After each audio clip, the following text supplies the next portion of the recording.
আসসালামু আলাইকুম আপুরা। আজকে আমি এমনভাবে গরুর মাংস রান্না করব, তোমরা যদি না দেখো মিস করবা। রাজকীয় স্বাদের রেসিপি। 5 স্টার হোটেলগুলোতে এমনভাবেই মাংস রান্না করে, কিন্তু ওরা কখনো বলে না। আজকে আমি সেই সিক্রেট তোমাদের কাছে আনতে চলেছি। ভিডিওটা একদম স্কিপ করবা না, তাহলে মিস করবা আপুরা। চলো আপুরা, আর দেরি না করে রান্না শুরু করি।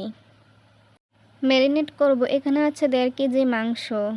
1 কেজি মাংসের জন্য 1 চামচ রসুন বাটা, তাই আমি 1.5 কেজির জন্য 1.5 চামচ আদা রসুন বাটা দিয়ে দেব।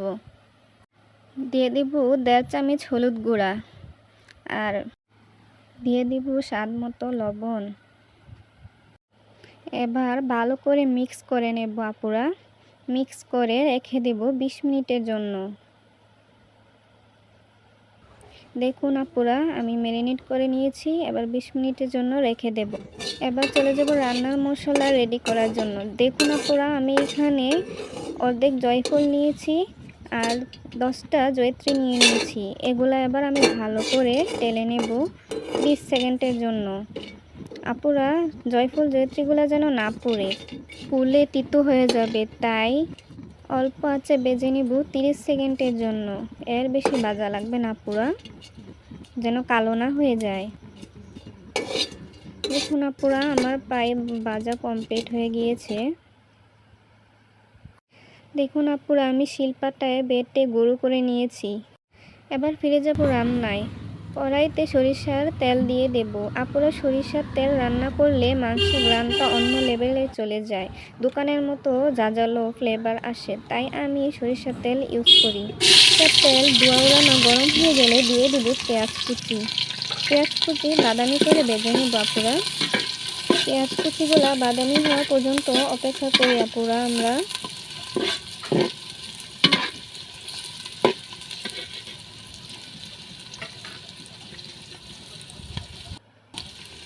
দেখুন আপুরা, বাদামি কালার হয়ে গিয়েছে। এবার দিয়ে দিব 1.5 চামচ রসুন বাটা, 1.5 চামচ আদা বাটা। 5 স্টার হোটেলগুলোতে এভাবেই রান্না করে ডাবল টেস্ট আসার জন্য। আদা রসুন বাটাগুলা 30 সেকেন্ডের জন্য ভেজে নেব, কাঁচা স্মেলটা থাকবে না পুরো। তারপর দিয়ে দেব পানি। এখন এক এক করে সব মশলা দিয়ে দেব পুরা।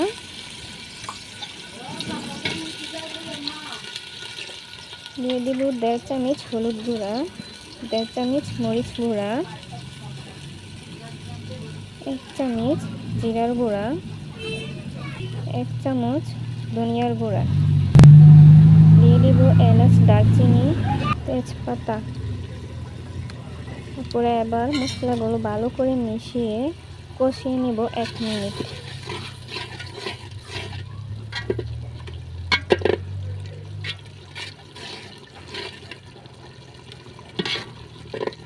দেখো আপুরা, 1 মিনিট পর কত সুন্দর কালার হয়ে গিয়েছে।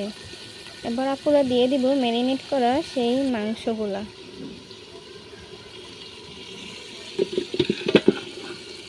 আপুরা, মাংসে পানি দিব না, পানি ছাড়াই কষিয়ে নেব, কারণ মাংস থেকেই পানি উঠবে। নিজের পানিতেই কষালে মাংসের টেস্ট লক হয়ে যায় আপুরা। এবার ভালো করে মিশিয়ে মাংসগুলা কষিয়ে নেব। দেখুন আপুরা, মাংস কষাতে কষাতে পানি উঠে যাচ্ছে।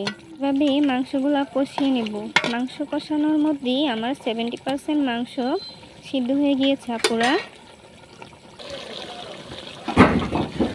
দেখো আপুরা, আমার মাংস কষানো হয়ে গিয়েছে, কতটা সুন্দর কালার হয়ে গিয়েছে। এবার পরিমাণ মতো পানি দিয়ে দিব আপুরা। বাকি 20% সিদ্ধ করে নেব। দেখুন আপুরা, কত সুন্দর মাংসের উপরে তেল বেশি উঠছে। এতে বোঝা যায় যে মাংস পারফেক্টভাবে কষানো হয়েছে। হয়ে গিয়েছে আমার মাংস রান্না। এবার ফাইনাল টুইস্ট, দিয়ে দেব 1 চিমটি জায়ফল জয়িত্রীর গুঁড়া। 1 চিমটির বেশি দিতে যেও না, তিতো হয়ে যাবে। দিয়ে দেব 1 চামচ ঘি। দেওয়ার পরে ঢাকনা দিয়ে ডেকে দমে দেব 1 মিনিটের জন্য। 1 মিনিটই রাখতে হবে, বেশি রাখলে জায়ফল জয়িত্রীর সুন্দর স্মেলটা চলে যাবে। এই দুইটা জিনিসই 5 স্টার হোটেলের সিক্রেট আপুরা। গ্রামের পাশের বাড়ির মানুষ চলে আসবে। আপুরা কত কষ্ট করে এক হাতে ভিডিও, এক হাতে রান্না তোমাদের জন্য।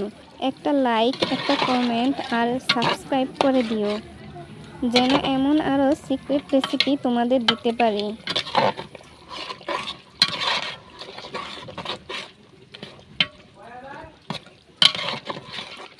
দেখো আপুরা, আমি ভালো করে মাংসগুলো জায়ফল, জয়িত্রীর আর ঘি মিশিয়ে ঢাকনা দিয়ে দমে দিয়ে দিলাম।